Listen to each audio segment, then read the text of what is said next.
서둘러 버스를 타야 했던 그 새벽 오래된 지갑 속에서 10,000원짜리 한 장이 바닥에 떨어졌습니다. 허리를 굽혀 주었을 때 느낀 통증은 예전 같지 않았어요. 67년의 세월이 남긴 흔적이겠지요. 문득 지갑 속에 얼마가 남았는지 확인했습니다. 10,000원과 1,000원짜리 2장. 월말까지 일주일을 버텨야 하는 돈이었습니다. 그래도 웃음이 났어요. 예전에는 이런 상황이면 눈물부터 났을 텐데 이제는 담담하게 받아들일 수 있으니까요. 제 이름은 박정희입니다. 남들이 제 이름을 들으면 항상 웃으면서 아이고 대통령님이세요? 하고 농담을 합니다. 1957년생 올해로 67세가 되었습니다. 두 아들을 키웠고 지금은 큰 아들 내외와 손자, 손녀와 함께 살고 있습니다. 제 방이라고 해봐야 예전에는 작은 다용도실이었던 방이지만 지금은 제게 소중한 안식처입니다.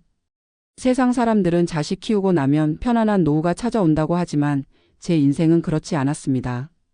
자식들을 대학까지 보내고 결혼도 시키고 나니 남은 것은 빚 3천만 원과 지친 몸뿐이었어요. 하지만 이제는 그 빚도 거의 갚았고 새로운 인생을 시작하고 있습니다. 67세의 새 출발이라니 제가 꿈에도 생각하지 못했던 일이죠. 제 이야기는 평범한 한국 어머니의 인생사입니다. 매일 아침 출근길 지하철에서 만나는 수많은 중년 여성들의 이야기와 크게 다르지 않을 거예요. 하지만 인생의 황혼기에 찾아온 예상치 못한 변화, 그리고 그 속에서 발견한 작은 행복들을 나누고 싶어 이 사연을 적게 되었습니다. 저는 경기도의 한 작은 마을에서 태어났습니다. 그때는 서울이 정말 멀게만 느껴지던 시절이었어요. 넉넉하지 않은 집안 형편 때문에 고등학교를 겨우 졸업하고 곧바로 봉제 공장에 취직했습니다. 손재주가 좋아 금방 일을 배웠고 월급도 나쁘지 않았어요. 그렇게 3년을 일하다가 동네 선배의 소개로 남편을 만났습니다. 남편은 중소기업에 다니는 회사원이었어요. 성실하고 책임감 강한 사람이라 결혼 생활에 큰 불안은 없었습니다. 첫째 아들을 낳고 3년 후에 둘째 아들을 낳았어요. 두 아이를 키우느라 직장을 그만두고 전업주부가 되었습니다. 그때만 해도 아이는 엄마가 키워야 한다는 생각이 강했으니까요. 남편의 월급은 넉넉하지 않았습니다. 두 아이 키우고 집세 내고 생활비 쓰고 나면 항상 빠듯했어요. 그래도 아이들이 좋은 환경에서 공부할 수 있도록 무리해서 강남의 작은 아파트를 전세로 얻었습니다.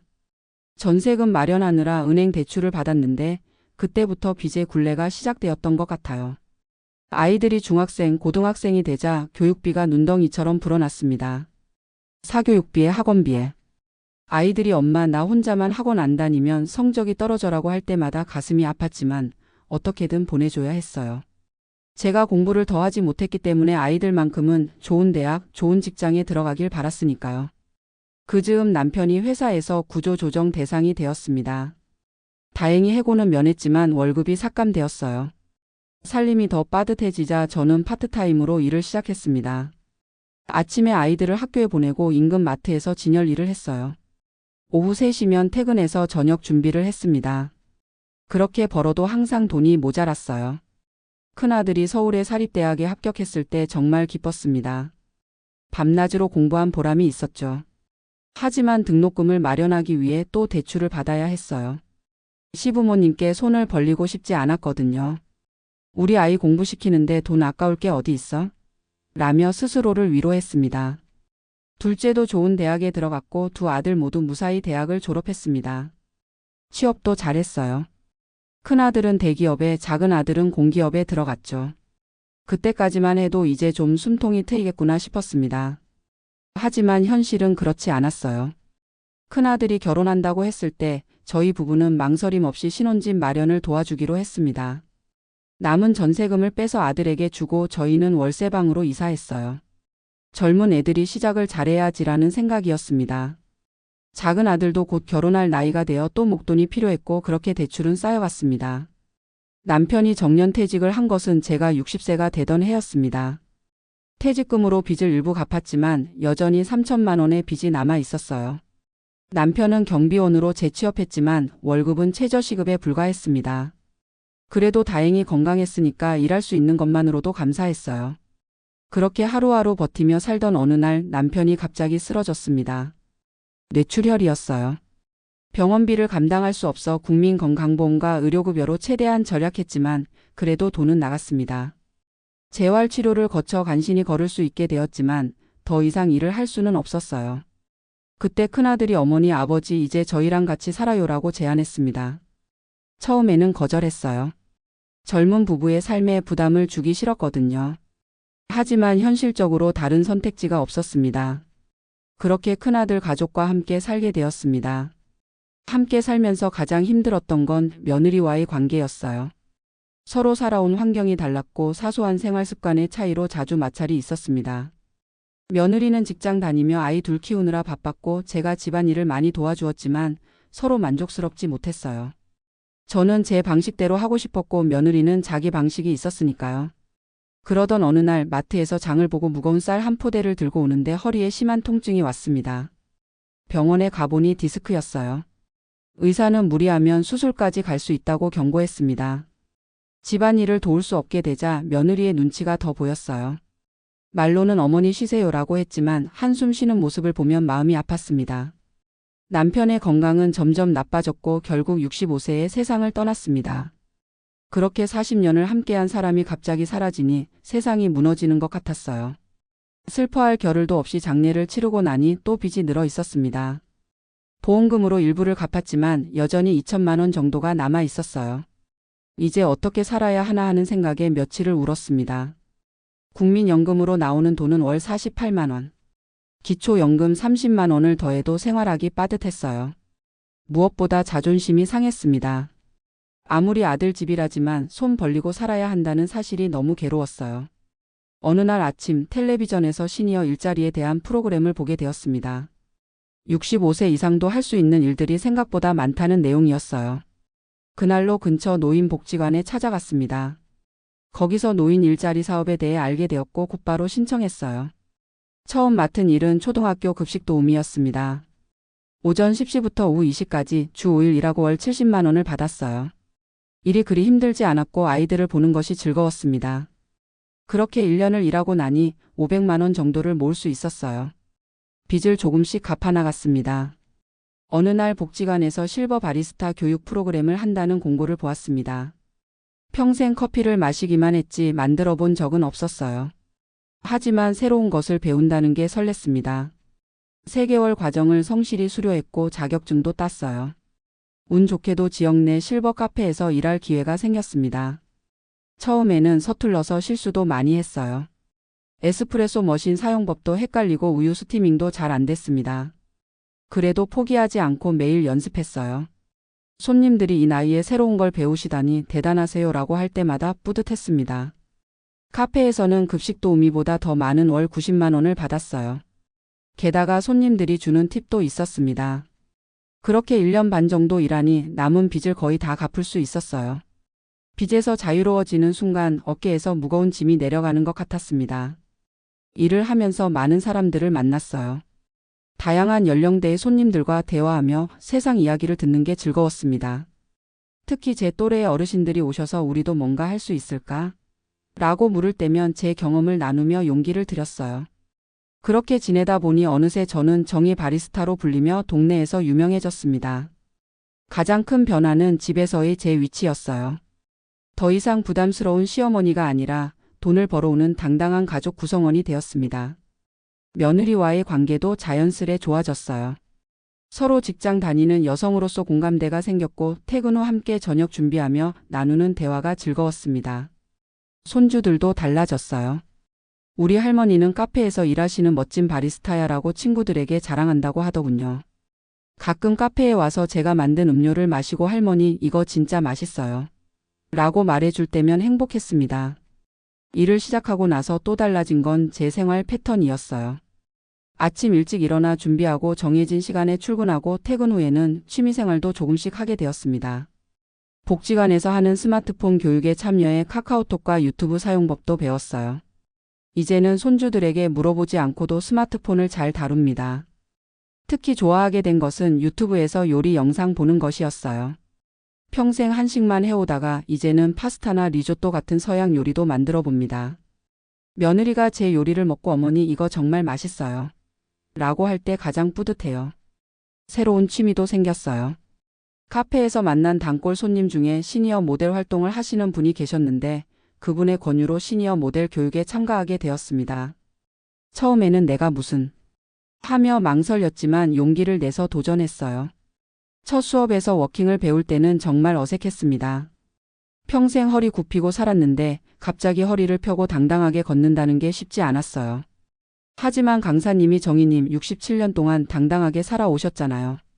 그 자신감을 보여주세요라고 격려해 주시니 조금씩 자신감이 생겼습니다. 3개월의 교육을 마치고 지역 행사에서 열린 시니어 패션쇼에 참가했어요. 제 인생에서 처음으로 무대에 서는 경험이었습니다. 다리가 후들거렸지만 음악이 시작되자 연습한 대로 걸었어요. 관객석에서 손주들이 할머니 멋있어요. 라고 외치는 소리를 들었을 때 눈물이 날 것 같았습니다. 패션쇼 이후로 지역 행사나 시니어 관련 광고에 종종 참여하게 되었어요. 많은 돈을 버는 건 아니지만 새로운 사람들을 만나고 다양한 경험을 하는 것이 즐거웠습니다. 평생 자식과 남편을 위해 살아왔는데 이제는 제 즐거움을 위한 활동을 한다는 게 신선했어요. 지금 제 방 벽에는 작은 칠판이 하나 걸려 있습니다. 거기에 매일 감사한 일 3가지를 적어요. 오늘 손님이 커피가 맛있다고 칭찬해 줌, 길에서 만난 이웃이 예뻐졌다고 함, 맛있는 저녁을 함께 먹은 같은 소소한 일들이죠. 이렇게 하루를 정리하면 마음이 편안해집니다. 물론 여전히 어려운 일도 있어요. 가끔 허리가 아프고 무릎도 시큰거립니다. 나이 드는 것은 피할 수 없는 일이니까요. 하지만 제 나이에 다른 분들보다 활동적으로 지내다 보니 건강이 많이 좋아졌어요. 병원에 가는 횟수도 줄었고 약 먹는 것도 줄었습니다. 요즘 제 하루는 이렇게 흘러갑니다. 아침 6시에 일어나 간단히 스트레칭을 합니다. 아침 식사는 제가 챙겨요. 손주들에게 할머니표 토스트를 만들어주는 것이 일과의 시작입니다. 신선한 아보카도를 으깨어 토스트 위에 올리고 그 위에 달걀 프라이와 토마토를 얹어요. 처음에는 낯설어 하던 손주들도 이제는 매일 찾을 정도로 좋아합니다. 식사 후 8시쯤 집을 나서 카페로 출근합니다. 10시부터 오후 4시까지 일하고 퇴근 후에는 종종 복지관에 들러 시니어 모델 연습을 하거나 새로운 프로그램에 참여해요. 집에 돌아오면 저녁 준비를 돕고 함께 식사를 합니다. 저녁 시간에는 손주들 숙제를 봐주거나 함께 텔레비전을 보기도 해요. 밤에는 취침 전 독서를 합니다. 예전에는 책을 잘 읽지 않았는데 이제는 도서관에서 빌려온 책을 읽는 게 취미가 되었어요. 특히 다른 나라의 문화나 여행에 관한 책을 좋아합니다. 비록 직접 여행하기는 어렵지만 책을 통해 세계 곳곳을 여행하는 기분이 들거든요. 요즘 가장 행복한 순간은 일요일 아침입니다. 온 가족이 늦잠을 자는 동안 저는 일찍 일어나 부엌에서 코코아를 끓입니다. 제가 카페에서 배운 방식으로 우유를 데우고 질 좋은 코코아 가루를 넣어 부드럽게 저어요. 그 향기에 하나둘 가족들이 일어나 부엌으로 모여듭니다. 함께 코코아를 마시며 나누는 대화가 일주일의 시작을 행복하게 만들어줍니다. 얼마 전에는 작은 아들 가족이 놀러 왔어요. 손자, 손녀가 커피 만드는 할머니가 신기하다며 카페에도 찾아왔습니다. 제가 만든 초콜릿 음료를 마시며 좋아하는 모습을 보니 정말 뿌듯했어요. 작은 아들이 어머니 정말 행복해 보이세요라고 했을 때 그 말이 사실임을 깨달았습니다. 정말 지금 저는 행복합니다. 물론 모든 것이 완벽하진 않아요. 여전히 큰아들 가족에게 의존하는 부분이 있고 제 독립된 공간을 갖지 못한 아쉬움도 있습니다. 하지만 이제는 제 삶에 주도권이 생겼습니다. 제 수입으로 용돈도 쓰고 가끔 손주들에게 작은 선물도 해줄 수 있어요. 무엇보다 더 이상 부담스러운 존재가 아니라는 사실이 큰 위안이 됩니다. 최근에는 조금 더 큰 꿈이 생겼어요. 작은 찻집을 열고 싶다는 꿈이죠. 아직은 자본금이 충분하지 않아 실현하기 어렵지만 조금씩 저축하고 있습니다. 동네 어르신들이 부담 없이 모여 차 한 잔 마시며 이야기 나눌 수 있는 공간을 만들고 싶어요. 함께 책도 읽고 때로는 작은 공연도 열 수 있는 문화 공간이 되면 좋겠습니다. 제 나이 또래 분들 중에는 아직도 이제 늙었으니 집에서 쉬어야지라고 생각하시는 분들이 많아요. 물론 그렇게 편안하게 지내는 것도 좋습니다. 하지만 저는 이제 삶이 새롭게 시작되었다고 느껴요. 67세 어떻게 보면 늦은 나이일 수도 있지만 아직 배울 것도 경험할 것도 많다고 생각합니다. 지난달에는 처음으로 SNS도 시작했어요. 인스타그램이라는 걸 만들었는데 거기에 제가 만든 커피나 음식 사진을 올립니다. 처음에는 손주들의 도움을 받았지만 이제는 혼자서도 잘할 수 있어요. 팔로워가 100명이 넘었다고 손주가 알려줬을 때 뭐라고 설명할 수 없는 기쁨이 있었습니다. 예전에는 나 같은 늙은이가 뭘 할 수 있겠어라는 생각이 많았어요. 하지만 이제는 알게 되었습니다. 나이는 숫자에 불과하다는 말이 진짜라는 것을요. 마음만 젊으면 새로운 도전도 새로운 경험도 얼마든지 가능하다는 것을. 물론 젊은 시절로 돌아갈 수는 없어요. 하지만 지금이 더 행복할 수도 있다는 걸 깨달았습니다. 젊을 때는 너무 바빠서 너무 불안해서 행복을 느낄 여유가 없었거든요. 지금은 작은 일에도 감사하고 소소한 기쁨에 만족할 수 있게 되었습니다. 가끔 눈을 감고 생각해 봅니다. 내가 만약 그대로 집에만 있었다면 어땠을까? 아마도 텔레비전만 보며 시간을 죽이고 가족들에게 짐이 되는 기분으로 우울하게 지냈을 거예요.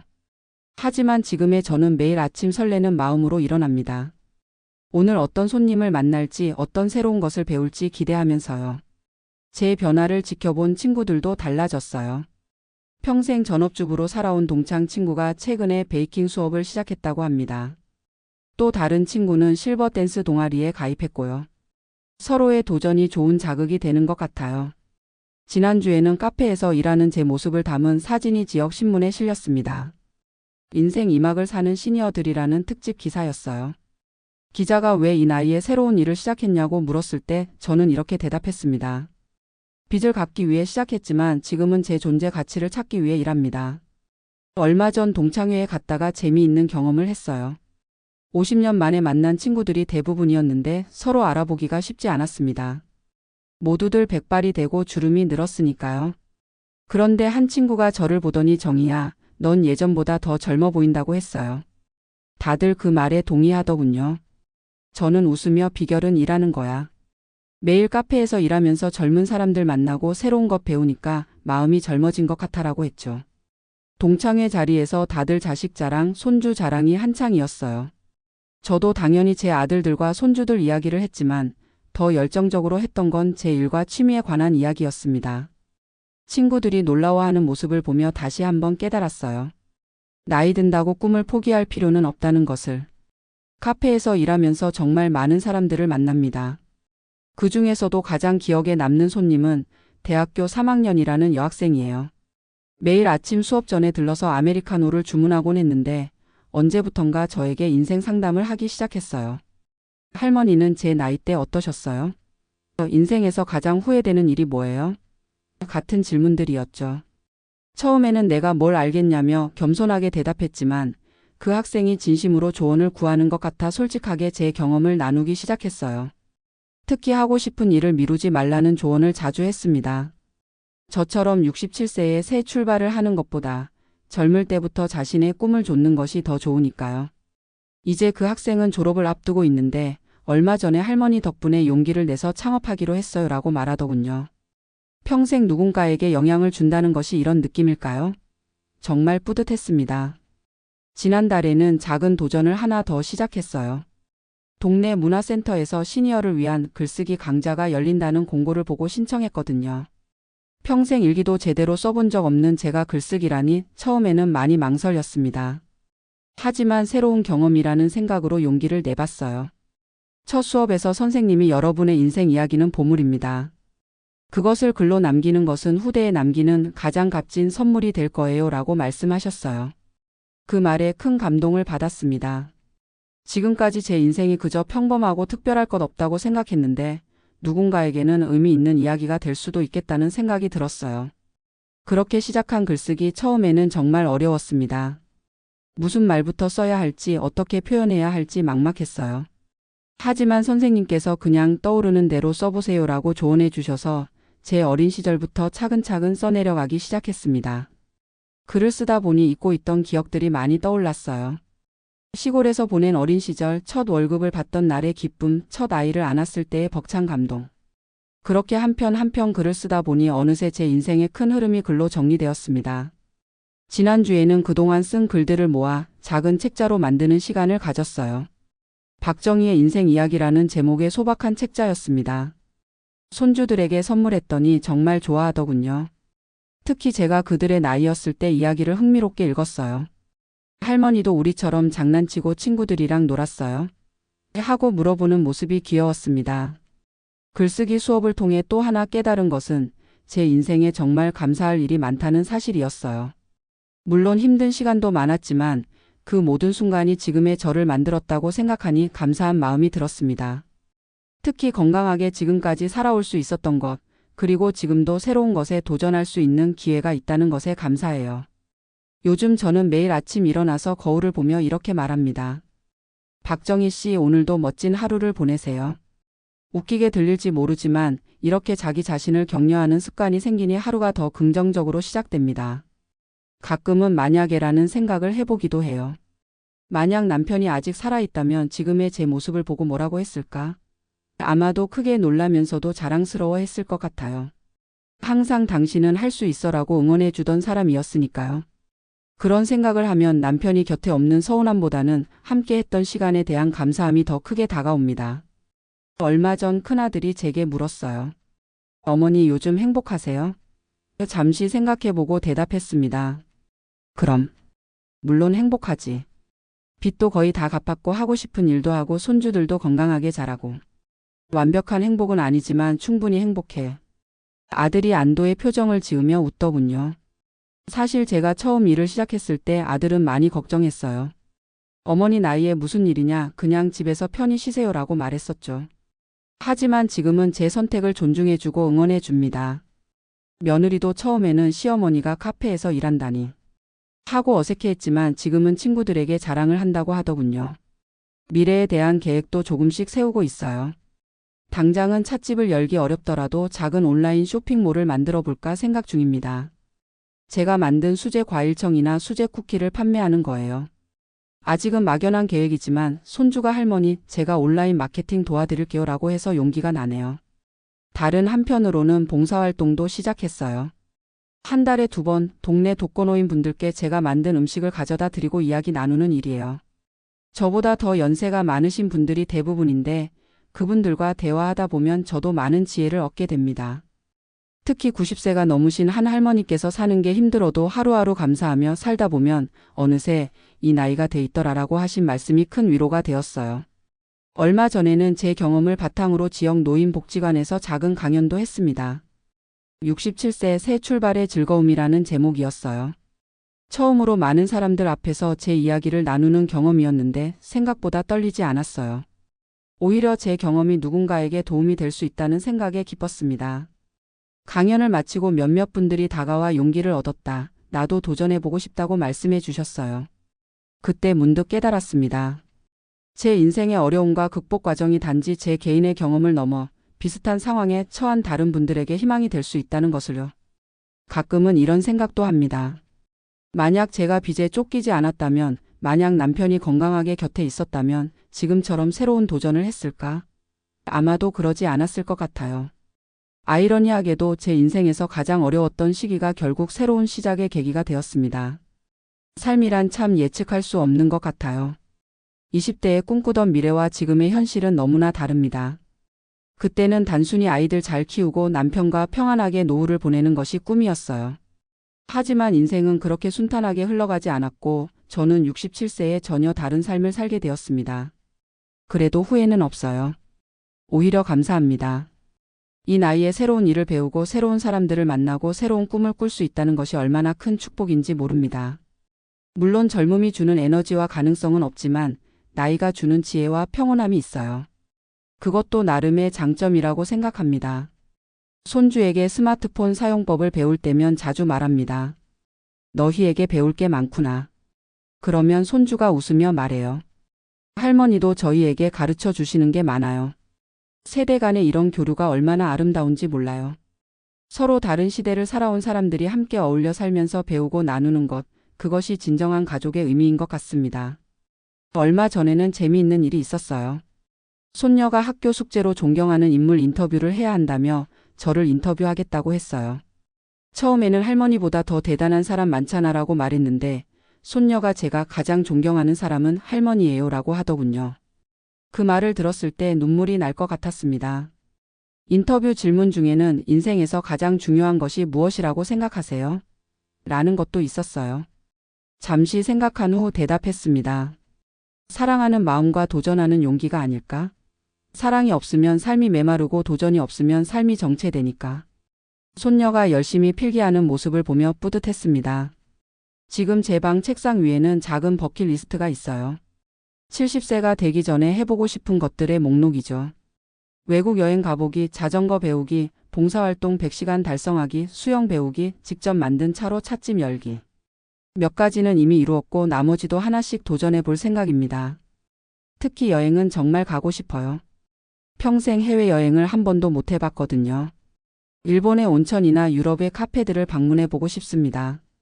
매달 조금씩 여행 자금을 모으고 있어요. 내년쯤에는 작은 아들 가족과 함께 일본 여행을 갈 계획입니다.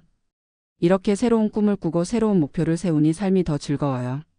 아침에 눈을 뜨면 오늘은 어떤 일이 기다리고 있을까 하는 기대감이 생깁니다. 이런 설렘을 느낄 수 있다는 것, 그것만으로도 충분히 행복한 것 같아요. 돌이켜보면 제 인생은 크게 세 부분으로 나눌 수 있을 것 같습니다.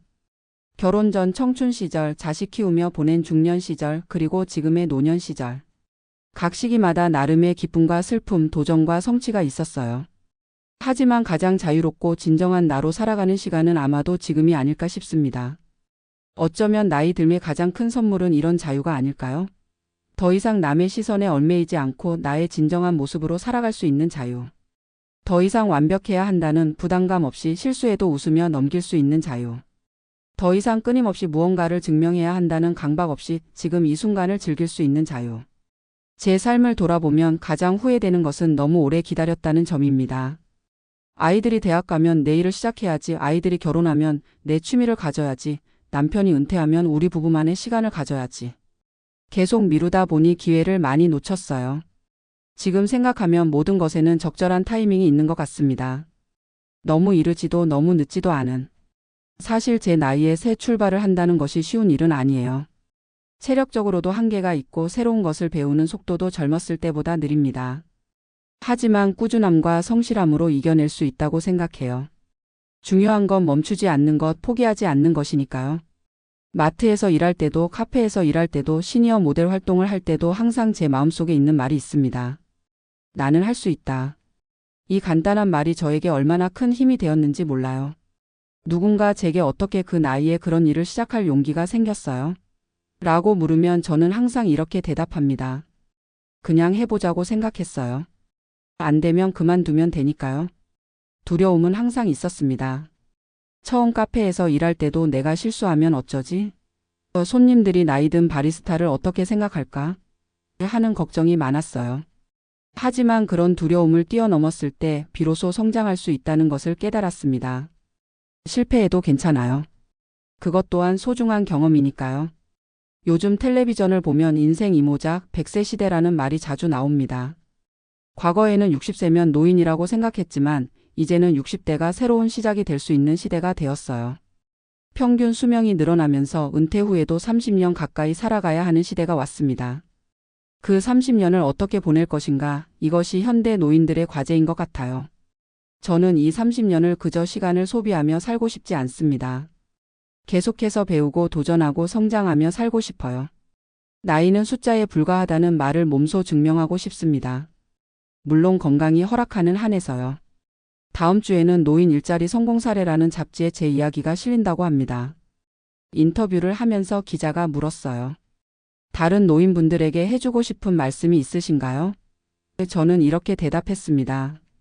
너무 늦었다고 생각하지 마세요. 시작하기에 가장 좋은 때는 20년 전이었지만 두 번째로 좋은 때는 바로 지금입니다. 지금 이 글을 읽고 계신 분들 중에도 저와 비슷한 상황에 처한 분들이 있을 거예요. 자식 키우느라 본인의 삶은 뒤로 미뤄두었던 분들, 은퇴 후 갑자기 찾아온 공허함에 힘들어하는 분들, 빚에 시달리며 희망을 잃어가는 분들. 그런 분들께 말씀드리고 싶습니다. 아직 늦지 않았어요. 지금 바로 시작하세요. 처음부터 거창한 목표를 세울 필요는 없습니다. 작은 것부터 시작해 보세요. 관심 있던 분야의 강좌를 듣거나 가까운 복지관에 방문해 보거나 오래전에 포기했던 취미를 다시 시작해 보는 것도 좋아요. 중요한 건 첫 발을 내딛는 용기입니다. 저도 처음에는 그저 빚을 갚기 위해 일을 시작했어요. 하지만 그것이 제 인생의 새로운 장을 열어주었습니다. 누구도 예상하지 못했던 변화였어요. 여러분의 삶에도 그런 놀라운 변화가 기다리고 있을지 모릅니다. 그저 첫 걸음을 내딛기만 하면 됩니다. 이제 제 이야기를 마무리하려 합니다. 오늘 아침에도 여느 때와 같이 일어나 준비를 마치고 카페로 출근했어요. 커피 향이 가득한 공간에서 다양한 손님들을 만나며 저는 오늘도 행복을 느낍니다. 이것이 제가 꿈꾸던 노후의 모습은 아니었지만 어쩌면 더 풍요롭고 의미 있는 삶이 되었다고 생각해요. 빚 3천만 원과 함께 시작된 저의 67세, 그 새 출발이 지금은 제 인생에서 가장 빛나는 시간이 되었습니다. 앞으로도 저는 계속해서 도전하고 배우고 성장할 것입니다. 아직 제 인생은 현재 진행형이니까요. 그리고 이 글을 읽는 모든 분들의 인생도 마찬가지입니다. 나이에 상관없이 언제든 새로운 시작을 할 수 있다는 것을 기억하세요. 당신의 나이는 단지 숫자에 불과합니다. 당신의 마음이 얼마나 젊은지가 중요하지요. 이 말을 가슴에 담고 오늘도 저는 한 발짝 더 나아갑니다. 67세의 새 출발, 이것이 끝이 아니라 또 다른 시작임을 믿으며